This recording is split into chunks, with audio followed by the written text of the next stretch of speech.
جی مفتی صاحب آپ بتائیے گا اس پہ روشنی ڈالیں۔ نہیں بالکل یہ درست بات کی ہے انہوں نے، اور ہم اس بات کی تائید کرتے ہیں۔ قرآن مجید فرقان حمید کا جو ہے نا اس کو سمجھنے کے لیے اس کا سیاق و سباق دیکھنا پڑتا ہے، اور پھر اس کا جو نزول کا موقع ہے، تو یہ نزول کا موقع بھی حضرت سعد بن ربیع ایک صحابی ہیں، اور انہوں نے اپنی بیوی کو مارا، اور اس زور سے مارا کہ چہرے پر نشان پڑ گیا۔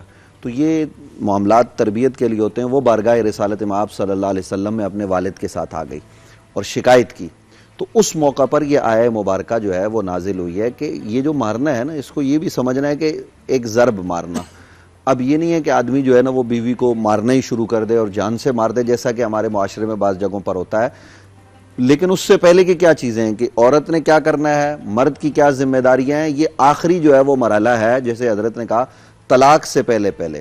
یعنی آپ یہ دیکھیے کہ زخم آپ کو لگے گا تو وہ بھر جائے گا، لیکن جب آپ نے صیغے طلاق کے کہہ دیے تو طلاق تو واقع ہو جائے گی، پھر تو واپس نہیں ہوگی۔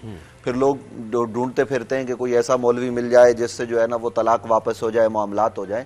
تو اس لیے ان باتوں کو جو ہے نا وہ سمجھنے کی ضرورت ہے، اور معاشرے اور سوسائٹی میں یہ جو قرآن مجید فرقان حمید نے کہا نا، الرجال قوامون علی النساء بما فضل اللہ علی بعضهم علی بعض، ہم نے بعض کو بعض پر جو ہے نا وہ مرتبہ دیا ہے۔ تو یہ مرد کو جو قوی کہا ہے نا، یہ کچھ معنوں میں قوی ہے، کچھ معنوں میں عورت کے اختیارات چلتے ہیں۔ کیونکہ دیکھیں قرآن مجید فرقان حمید میں ایک دوسرے مقام پر میں اس کو سمجھانے کے لیے عرض کرتا ہوں، تلک الرسل فضلنا بعضهم علی بعض، ہم نے رسولوں میں سے بعض کو بعض پر فضیلت دی ہے، ٹھیک ہے۔ یہ تلکا اس میں اشارہ ہے، مفہوم مبصر کے لیے استعمال ہوتا ہے۔ یہ اس میں نبی کریم صلی اللہ علیہ وسلم کی بات نہیں ہو رہی، دوسرے رسولوں کی بات ہو رہی ہے۔ نبی علیہ السلام کا مقام و مرتبہ بہت بلند ہے، لیکن اس بلند مقام و مرتبے کے ساتھ حضور علیہ السلام کیا کہہ رہے ہیں، مجھے میرے بھائی یونس پر، مجھے میرے بھائی یوسف پر فضیلت نہ دو۔ لیکن نبی کریم صلی اللہ علیہ وسلم کا مقام و مرتبہ کیا ہے کہ وہ سب سے بلند رتبے پر فائز ہے، آپ کے مقابل کوئی بھی نہیں ہے۔ تو یہاں اس بات کو بھی سمجھنے کی ضرورت ہے کہ اگر مرد حاکم ہے تو اس کی ذمہ داریاں ہیں، عورت اگر محکوم ہے، اس کی ماتحت ہے تو اس کی ذمہ داریاں ہیں۔ لیکن ان ذمہ داریوں کے ساتھ ساتھ جیسے بھی علامہ صاحب نے ایک بات کی طرف توجہ دلائی، آپ ذرا غور کریں کہ بچہ اپنا ہے، ماں کے بطن سے پیدا ہوا ہے، وہ انکار کر سکتی ہے کہ جناب میں بچے کو دودھ نہیں پلانا چاہتی، اور یا پلاؤں گی تو میں اس کا جو ہے نا وہ معاوضہ لوں گی، تو شوہر جو ہے نا وہ اس پر اس کو مجبور نہیں کر سکتا۔ حالانکہ دیکھیے معاشرے میں، سوسائٹی میں کبھی آپ نے یہ سنا ہے کہ عورت نے انکار کر دیا ہو کہ میں دودھ نہیں پلاتی؟ نہیں سنا نا آپ نے، نہ کسی، نہ ہمارے ناظرین میں سے کسی نے سنا ہوگا۔ لیکن شریعت کیا کہہ رہی ہے کہ عورت انکار کر سکتی ہے بوجو، اور پھر اگر وہ کہے کہ بھئی اس کے لیے دودھ پلانے والی رکھو، اس کا انتظام کرو، تو مرد کے ذمے پر ہے۔ اور پھر اس کے بعد وہ کہے اگر ٹھیک ہے مجھ سے پلوانا ہے تو میں اتنا معاوضہ لوں گی، تو بھی اس کو دینا پڑے گا۔ تو جہاں اتنی شریعت اجازت دیتا، شریعت نے ہمیں جو ہے نا وہ اجازت دے رکھی ہے، وہاں اگر ذرا سے معاملے پر، اور یہ قرآن مجید فرقان، یہ یہاں مجھے یہ جملہ کہنے دیجئے کہ اس آیت پر قرآن مجید فرقان حمید کا مذاق اڑایا جاتا ہے، اور مجھے یہ بات کہنے میں کوئی عار نہیں ہے کہ آپ کے پاکستان کے ڈراموں میں اس کا جو ہے نا وہ مذاق اڑایا جاتا ہے، اور اس کے علاوہ اس قرآن مجید فرقان حمید کی آیہ مبارکہ کا مختلف طریقوں سے مذاق اڑایا جاتا ہے، پلے کارڈ لے کے۔ کیا قرآن مجید فرقان حمید کا یہ مقام رہ گیا کہ آپ قرآن کے ساتھ یہ سلوک کریں گے؟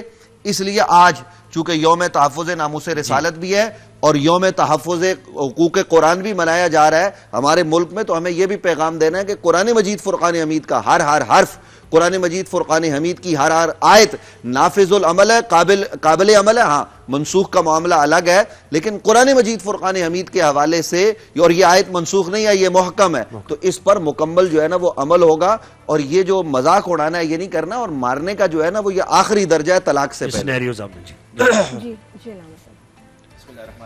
دونوں علماء کرام نے بہت اچھی مفصل گفتگو کر دی ہے، اور اس میں جو آپ آیت کا کانٹیکس دیکھیے تو ایک حد ہے جو اللہ سبحانہ وتعالی معاشرے میں محفوظ رکھنا چاہتا ہے، وہ ہے کہ ایک شادی شدہ خاتون اور شادی شدہ مرد بھی وہ کسی ایسے ناجائز تعلق میں نہ پڑیں کہ خاندان کولیپس کر جائے۔ ٹھیک، اگر اس کو آپ بڑا روٹین بنا لیں گے تو پھر آپ دیکھ رہے ہیں کہ جن معاشروں میں یہ روٹین ہے وہاں پر تو پھر نکاح کا تصور ہی ختم ہو جاتا ہے، وہ تو لیونگ ریلیشن شپ میں ہوتے ہیں۔ اور پھر لیونگ ریلیشن شپ کا مطلب یہ ہے کہ میں 2 سال خدا نہ خواستہ کسی کے ساتھ ہوں، بس مجھے اچھا لگا، موو آن کر گیا، پھر اس کے بعد کسی اور کے ساتھ موو آن ہو گئی، خاتون بھی اور مرد بھی۔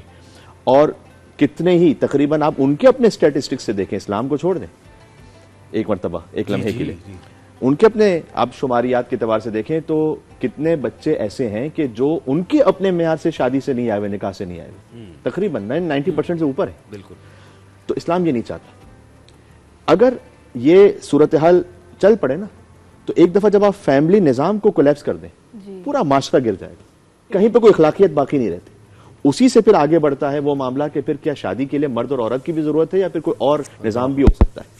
اسی سے نعوذ باللہ پھر آگے بڑھتا ہے کہ کیا پھر جب دو افراد ایسے کہ جو خود انڈیویجول ہیں اور مستقل ہیں اور اپنے کنسنٹ سے چاہے وہ محرم بھی ہیں کسی تعلق کو بنائے تو آپ کو کیا تکلیف. یہ باتیں انسانیت کے لیے اتنی انسان سوز ہیں اور اخلاق سوز ہیں کہ میں یہاں بہت پردے میں آپ سے بات کر رہا ہوں بہت ساری باتوں.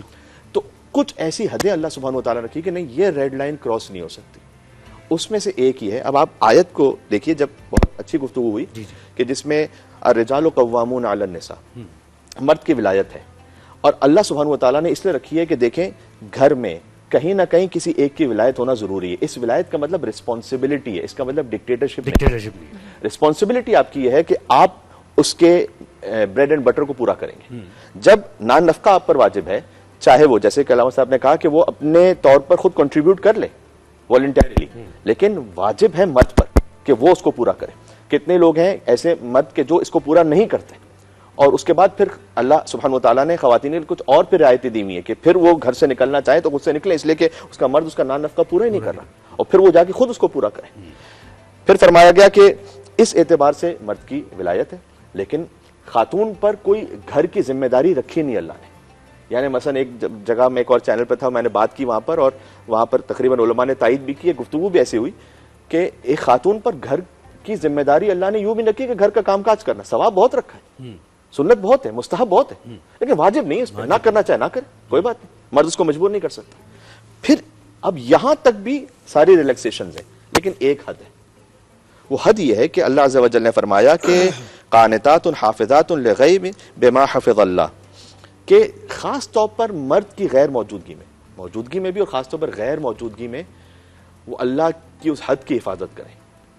یعنی ایک شخص ہے کہ جو باہر اوورسیز کام کرتا ہے, کہیں اور جاتا ہے جاب پر, غیر موجودگی ہے مرد کی, خاص طور پر تو اس وقت ایک خاتون اپنی عزت اور عفت کی حفاظت کرے, وہ کسی کی بیوی ہے. پھر فرمایا کہ وہ اللاتی تخافون نشوزہن, لیکن جو اس غیر موجودگی میں ایسا کر لیں کہ وہ اپنی عفت سے گزر جائیں. دیکھیں اب یہ بہت سینسٹیو بنا ہے. اس کے بعد بھی کیا مارو نہیں, پہلا لفظ تو آپ پڑھیں فعظوہن, تو موعظہ کرو, نصیحت کرو. آپ ایسا نہ کریں.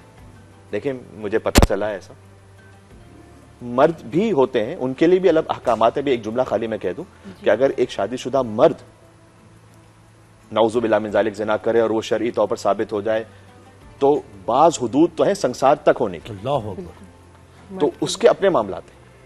یہ خاتون کے لیے ہے کہ اللہ عز و جل نے پہلے یہ رکھا کہ اس کو نصیحت کرو. یہ تو میں سمجھتا ہوں بہت ہی بیسک بنیادی حق ہے. صاحب اور دیکھیں سوسائٹی میں بالکل ایسا ہوتا ہے کہ شک بھی ہوا تو سارے لوگ کھڑے ہو جاتے ہیں, دوست احباب گھر والے, اس کو طلاق دے دو, چھوڑ دو اس کو. نہیں پہلے اللہ طلاق کا تو لفظ ہی نہیں, بہت اچھی بات کہ علامہ صاحب نے طلاق کا تو لفظ ہی نہیں, فعظوہن, پہلے تو نصیحت کرو. یعنی اتنا تو آپ کو کہنا چاہیے نا, اور یہ حق بنتا ہے معاشرے کو سنبھالنے کے لیے کہ دیکھیں کچھ باتیں مجھے پتہ چلی ہیں, یہ مناسب نہیں ہے. نصیحت کا استعمال کیا گیا.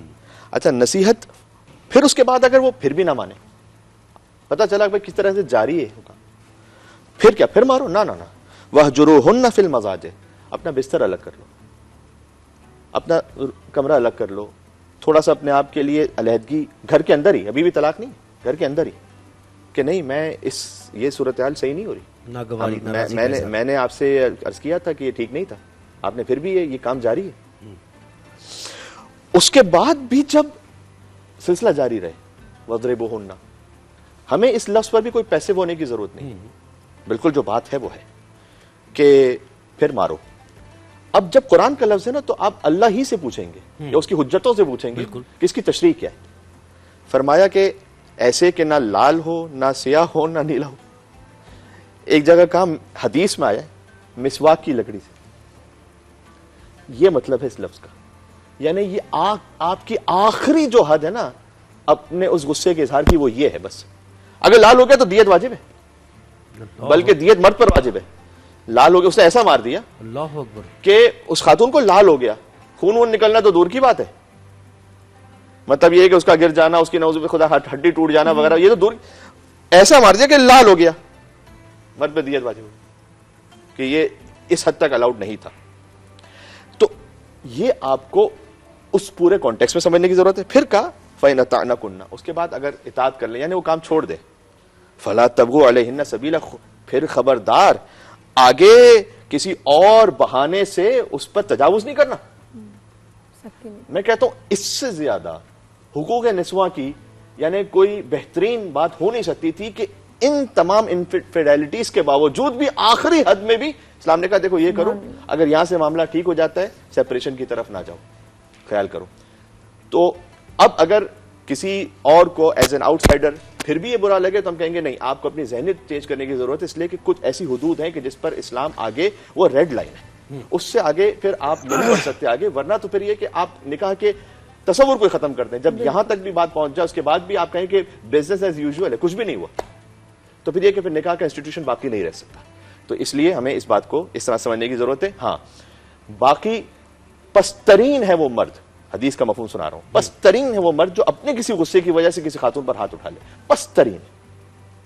تو اس لیے مثالیں جیسے دی گئیں, مثلا کھانے کی مثال ہے, مثال کے طور پر فرنیچر ادھر ایسے کیوں رکھا ویسے کیوں رکھا, صفائی تو اس پہ واجب ہی نہیں تھی, گھر کا کام تو اس پہ واجب ہی نہیں تھا, تو آپ نے کس بات میں غصے میں آ کے, آپ کو غصہ کرنا, مارنا تو غصہ کرنا الاؤڈ نہیں تھا وہاں پر, وہاں تو غصہ کرنا الاؤڈ نہیں تھا.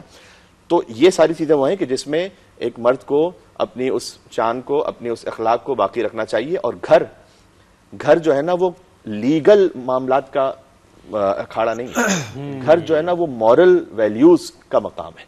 تو وہاں پر قانون سے زندگی گزارنے کے بجائے آپ اخلاق سے زندگی گزاریں. بہت, اور ایسے موقع پہ جو یہ مشورے دیتے ہیں کہ نہیں بھائی تمہارا تو طلاق دینا بنتا ہے, شک بھی ہو, چلو کو پتہ بھی چل جائے, چھوڑو فوراً, فارغ کرو, طلاق دے دو, یہ مشورے دیتے ہیں. ہماری سوسائٹی میں بزرگ, بڑے, دوست احباب, عورتیں بھی ہیں اس میں, شرم کریں جو ایسے مشورے دیتے ہیں. قرآن کچھ اور کہہ رہا ہے, آپ قرآن سے نہیں ہیلپ لے رہے, اور خود یہ مشورے ہماری سوسائٹی میں آئے دن وہ سب گناہگار ہیں جو ایسے مشورے دیتے ہیں. بس ون لائنر ہم آپ جو ہے نا وہ ایک بات کرنا چاہتا ہوں بہت ضروری, کہ جی عورت گھر کا کام نہیں کر سکتی, کہیں ایسا نہ ہو گھروں میں لڑائیاں شروع ہو جائیں. ایک شادی ہوئی, عالمہ تھی وہ, تو وہ اپنے شوہر سے کہنے لگی کہ آج کے بعد ہم نے شریعت کے مطابق زندگی گزارنی ہے. تو مرد نے کہا بہت اچھی بات ہے, وہ غیر عالم تھا بیچارہ. تو کچھ دنوں بعد اس نے کہا کہ جی آپ مجھے الگ گھر لے کے دیں, میں آپ کے ماں باپ کے ساتھ نہیں رہنا چاہتی. تو اب وہ بیچارہ مجبور ہوا, اس نے کہا یار یہ تو عالمہ ہے, شریعت کے مطابق شرعی اصول ہے. وہ مولوی صاحب کے پاس گیا, مفتی صاحب کے پاس, ان سے مسئلہ پوچھا, انہوں نے کہا بیوی تو ٹھیک کہہ رہی ہے. تو جب مفتی صاحب نے اس نے کہا جی مفتی صاحب میں حل کے لیے آیا ہوں, تو انہوں نے کہا جی میں حل بھی دیتا ہوں.